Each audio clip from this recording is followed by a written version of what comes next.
ആചാര്യ ചാണക്യന്റെ ഉപദേശം.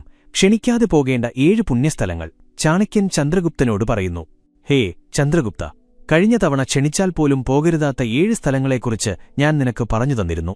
എന്നാൽ ഇന്ന് ഞാൻ നിനക്ക് 7 സ്ഥലങ്ങളെക്കുറിച്ച് പറഞ്ഞുതരും. അവിടെ നിന്നെ ആരും ക്ഷണിച്ചില്ലെങ്കിലും പോകേണ്ടത് നിന്റെ കടമയാണ്, നിന്റെ ബാധ്യതയാണ്, നിന്റെ ധർമ്മം കൂടിയാണ്. ഈ സ്ഥലങ്ങളിൽ ഏത് സാഹചര്യത്തിലും നീ പോകണം. അവിടെ പങ്കെടുക്കേണ്ടത് നിനക്ക് അത്യന്താപേക്ഷിതമാണ്. ക്ഷണിക്കാതെ തന്നെ തീർച്ചയായും പോകേണ്ട ഈ 7 സ്ഥാനങ്ങളെക്കുറിച്ചുള്ള അറിവാണ് ഞാനിന്ന് നിനക്ക് നൽകുന്നത്. ഹേ ചന്ദ്രഗുപ്ത, ഈ കാര്യങ്ങൾ നിന്റെ ജീവിതകാലം മുഴുവൻ പ്രയോജനപ്പെടും. അതുകൊണ്ട് എന്റെ വാക്കുകൾ ശ്രദ്ധയോടെ കേൾക്കുക, കാരണം അവ അമൂല്യമാണ്. ഞാൻ എല്ലാ ദിവസവും നിങ്ങൾക്ക് വേണ്ടി ചാണക്യനീതിയുടെയും ജീവിതനീതിയുടെയും അടിസ്ഥാനത്തിൽ പ്രചോദനാത്മകവും വിജ്ഞാനപ്രദവുമായ കാര്യങ്ങൾ കൊണ്ടുവരാറുണ്ട്. നിങ്ങൾക്ക് ഞങ്ങളുടെ ഈ വീഡിയോ ഇഷ്ടമായെങ്കിൽ ആദ്യം തന്നെ കമന്റ് ബോക്സിൽ ചാണക്യനീതി എന്ന് എഴുതുക. ഒപ്പം ഞങ്ങളുടെ ചാനൽ സബ്സ്ക്രൈബ് ചെയ്യുക. അതുവഴി ഞങ്ങളുടെ ഓരോ പുതിയ വീഡിയോയും ആദ്യം നിങ്ങളിലെത്താൻ സഹായിക്കും. അതോടൊപ്പം ബെല്ലൈക്കൺ അമർത്താനും മറക്കരുത്. അപ്പോൾ ഇന്നത്തെ വീഡിയോയിലേക്ക് കടക്കാം. 1. സഹോദരന്റെയോ സുഹൃത്തിന്റെയോ മകളുടെ വിവാഹം. ഹേ ചന്ദ്രഗുപ്ത, നിനക്കറിയാമോ, സഹോദരനും സുഹൃത്തും ജീവിതത്തിൽ സ്വന്തമാണ്. സഹോദരൻ ജന്മം കൊണ്ട്, രക്തബന്ധം കൊണ്ട് നിന്നോടൊപ്പം ചേർന്നിരിക്കുന്നു. എന്നാൽ സുഹൃത്ത്, നീ നിന്റെ പെരുമാറ്റം, നിന്റെ മനോഭാവം, നിന്റെ സ്നേഹം എന്നിവയാൽ സ്വന്തമാക്കുന്ന വ്യക്തിയാണ്. അതുകൊണ്ടാണ് പലപ്പോഴും സൗഹൃദബന്ധം രക്തബന്ധത്തേക്കാൾ ആഴമേറിയതും ശാശ്വതവുമാകുന്നത്. ഇനി ചിന്തിക്കൂ, സഹോദരന്റെയോ സുഹൃത്തിന്റെയോ മകളുടെ വിവാഹം നടക്കുമ്പോൾ അവർ നിന്നെ ക്ഷണിച്ചാലുമില്ലെങ്കിലും നീ അവിടെ പോകാതിരിക്കുന്നത് ഉചിതമാണോ? ഈ അവസരം അങ്ങനെയുള്ളതാണ്. അവിടെ നിന്നെ ക്ഷണിക്കാതെയും നീ തീർച്ചയായും എത്തിച്ചേരണം.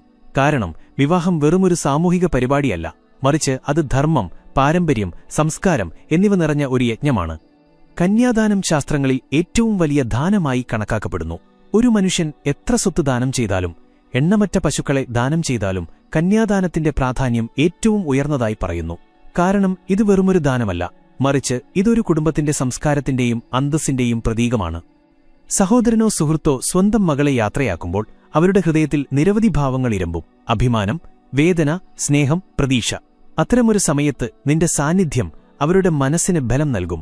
ഹേ ചന്ദ്രഗുപ്ത, ഓർക്കുക, ജീവിതത്തിൽ ആർക്കും ഒറ്റയ്ക്ക് ജീവിക്കാൻ കഴിയില്ല. സുഖവും ദുഃഖവും പങ്കുവയ്ക്കപ്പെടുമ്പോൾ മാത്രമേ ജീവിതം അർത്ഥവത്താകൂ. നീ ക്ഷണിക്കാതെ സഹോദരന്റെയോ സുഹൃത്തിന്റെയോ മകളുടെ വിവാഹത്തിനെത്തുമ്പോൾ നിന്റെ സ്നേഹം വാക്കുകളിൽ മാത്രമല്ല, പ്രവൃത്തിയിലും ജീവിക്കുന്നുവെന്ന് അത് തെളിയിക്കുന്നു. നിന്റെ ഈ സാന്നിധ്യം ആ കുടുംബത്തിന് ഒരു താങ്ങും തണലുമാണ്. ചിന്തിക്കൂ, ഏതെങ്കിലും കാരണവശാൽ നിനക്കും സുഹൃത്തിനുമിടയിൽ സംസാരം നിലച്ചിരിക്കുകയാണെങ്കിൽ, അല്ലെങ്കിൽ സഹോദരനുമായി അകൽച്ചയുണ്ടെങ്കിൽ, അതിനർത്ഥം അവരുടെ ഏറ്റവും വലിയ ആഘോഷത്തിൽ പോലും നീ പങ്കെടുക്കാതിരിക്കണമെന്നാണോ? ഇല്ല, തീർച്ചയായുമല്ല. ആ നിമിഷം എല്ലാ അഭിപ്രായവ്യത്യാസങ്ങളും മറന്ന് നീ അവിടെ എത്തിച്ചേരണം. കാരണം മകളുടെ വിവാഹം അവളുടേത് മാത്രമല്ല, മുഴുവൻ കുടുംബത്തിന്റെയും സമൂഹത്തിന്റെയും ആഘോഷമാണ്. ക്ഷണിക്കാതെ പോകുന്നതിലെ മഹത്വം. 1. സ്നേഹത്തിന്റെയും വിശ്വാസത്തിന്റെയും പ്രതീകം. ക്ഷണിക്കാതെയും നീ വിവാഹത്തിനെത്തുമ്പോൾ ആ കുടുംബത്തിന്റെ സുഖദുഃഖങ്ങൾ നീ സ്വന്തമായി കണക്കാക്കുന്നു എന്ന സന്ദേശമാണ് നൽകുന്നത്. ഈ വിശ്വാസം ബന്ധങ്ങൾക്ക് ആഴം നൽകുന്നു. 2. സാമൂഹിക ഐക്യത്തിന്റെ സന്ദേശം. വിവാഹം 2 വ്യക്തികളുടെ മാത്രമല്ല, 2 കുടുംബങ്ങളുടെ സംഗമമാണ്. നീ അവിടെ എത്തുമ്പോൾ അത് സാമൂഹിക ഐക്യം ശക്തിപ്പെടുത്തുന്നു. 3. ധർമ്മത്തിന്റെയും പുണ്യത്തിന്റെയും അവസരം. വിവാഹ ചടങ്ങുകളിൽ പങ്കെടുക്കുന്നത് പുണ്യം നൽകുന്ന പ്രവൃത്തിയായി ശാസ്ത്രങ്ങൾ പറയുന്നു. ഹേ ചന്ദ്രഗുപ്ത, നിന്റെ സാന്നിധ്യം വെറുമൊരു ഔപചാരികതയായിരിക്കുമെന്ന് കരുതരുത്. നിന്റെ സാന്നിധ്യം ആ കുടുംബത്തിനൊരു അനുഗ്രഹം പോലെയായിരിക്കും.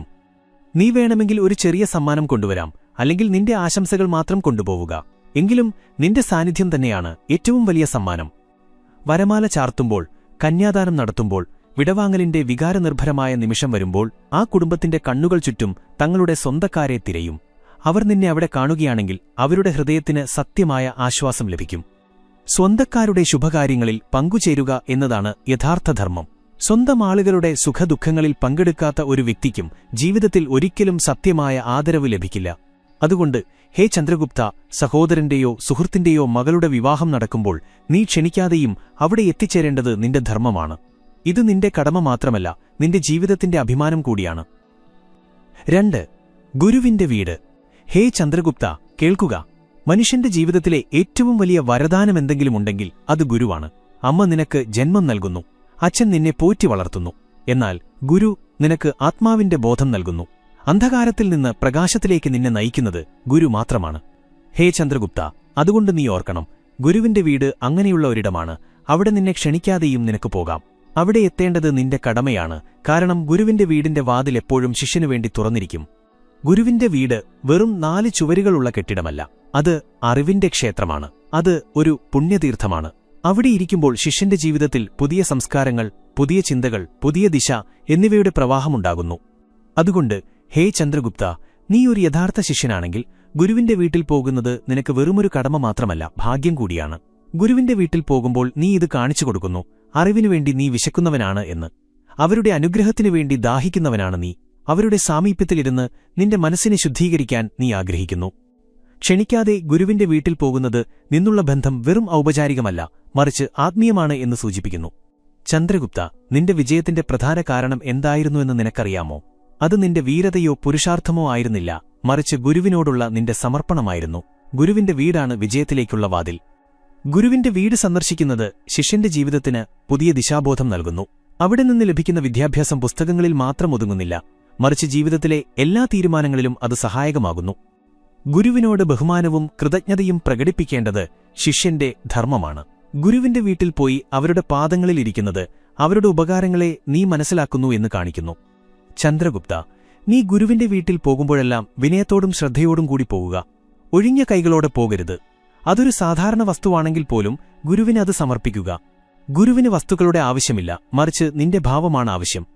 ആചാര്യ ചാണക്യൻ പറയുന്നു, ഗുരുവിന്റെ സ്ഥാനം ദേവന്മാരേക്കാൾ ശ്രേഷ്ഠമാണ്. 3. സത്സംഗഭവനം, പ്രഭുവിന്റെ ഗുണഗാനം നടക്കുന്നിടം.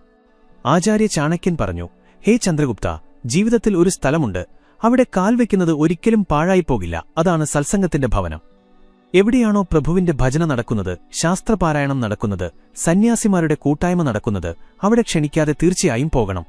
ഈ സ്ഥലം നിന്റെ മനസ്സിനും ആത്മാവിനും മുഴുവൻ ജീവിതത്തിനും പുതിയ ദിശാബോധം നൽകുന്നു.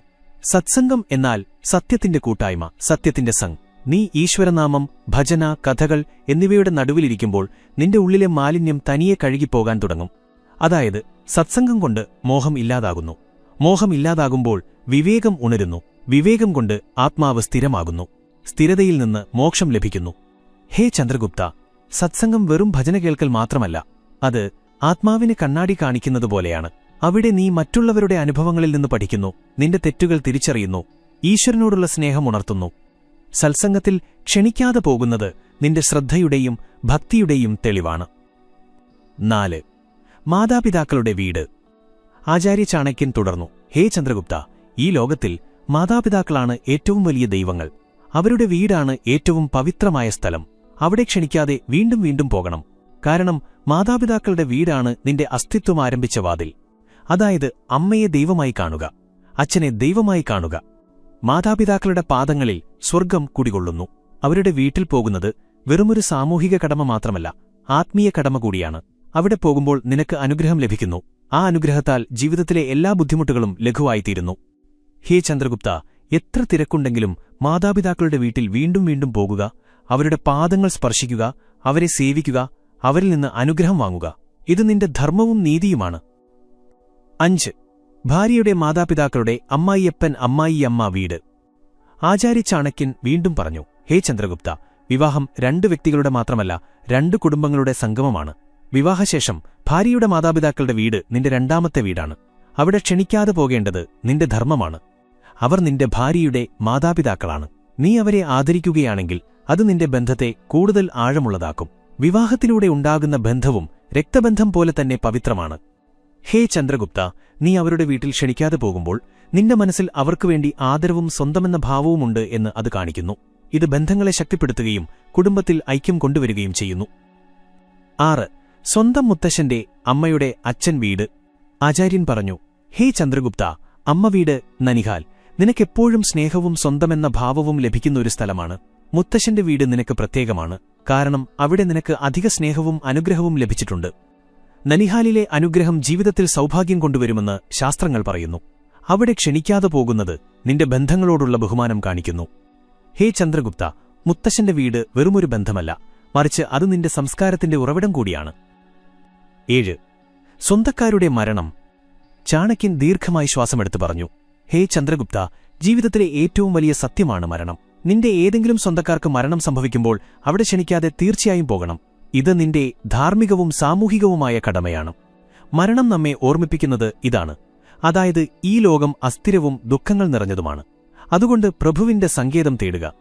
ഹേ ചന്ദ്രഗുപ്ത, ദുഃഖത്തിലായിരിക്കുന്ന ഒരു കുടുംബത്തിന്റെ വീട്ടിൽ നീ ക്ഷണിക്കാതെ ചെല്ലുമ്പോൾ നിന്റെ സാന്നിധ്യം അവർക്ക് താങ്ങും തണലും നൽകുന്നു. ദുഃഖത്തിന്റെ ഈ ഘട്ടത്തിൽ വാക്കുകളെയല്ല, സാന്നിധ്യത്തെയാണ് അവർക്കാവശ്യം. മരണസമയത്ത് എല്ലാവരും ഒത്തുചേർന്ന് കുടുംബത്തിന് ശക്തി നൽകുക എന്നത് സമൂഹത്തിന്റെ ധർമ്മമാണ്. സ്വന്തക്കാരുടെ മരണത്തിൽ പോകുന്നത് സഹാനുഭൂതി പ്രകടിപ്പിക്കാൻ മാത്രമല്ല, ജീവിതം ക്ഷണികമാണ് എന്ന് അംഗീകരിക്കാൻ കൂടിയാണ്. ഇത് നമ്മെ വിനയമുള്ളവരാക്കുകയും ആത്മാവിന്റെ ശാശ്വതബോധം നൽകുകയും ചെയ്യുന്നു. അതുകൊണ്ട് ഹേ ചന്ദ്രഗുപ്ത, സ്വന്തക്കാർക്ക് മരണം സംഭവിക്കുമ്പോൾ അവിടെ ക്ഷണിക്കാതെ തീർച്ചയായും പോകുക. ഇത് നിന്റെ കടമയുടെയും സംവേദനയുടെയും മനുഷ്യത്വത്തിന്റെയും തെളിവാണ്. പ്രിയപ്പെട്ട പ്രേക്ഷകരെ, നിങ്ങൾക്ക് ഈ വീഡിയോ എങ്ങനെ ഇഷ്ടപ്പെട്ടുവെന്ന് ഞങ്ങളെ തീർച്ചയായും അറിയിക്കുക. നിങ്ങളുടെ അഭിപ്രായങ്ങളും നിർദ്ദേശങ്ങളും ഞങ്ങൾക്ക് വളരെ പ്രധാനപ്പെട്ടതാണ്. ഈ വിഷയത്തിലോ മറ്റേതെങ്കിലും വിഷയത്തിലോ നിങ്ങളുടെ മനസ്സിൽ എന്തെങ്കിലും ചോദ്യങ്ങളുണ്ടെങ്കിൽ മടികൂടാതെ ഞങ്ങളോട് ചോദിക്കാം. നിങ്ങളുടെ എല്ലാ ചോദ്യങ്ങൾക്കും ഉത്തരം നൽകാനും നിങ്ങളുടെ അറിവ് കൂടുതൽ ആഴത്തിലാക്കാനും ഞങ്ങൾ പൂർണ്ണമായി ശ്രമിക്കും. അപ്പോൾ ഇന്നത്തെ ഈ വീഡിയോ ഇവിടെ അവസാനിപ്പിക്കുന്നു.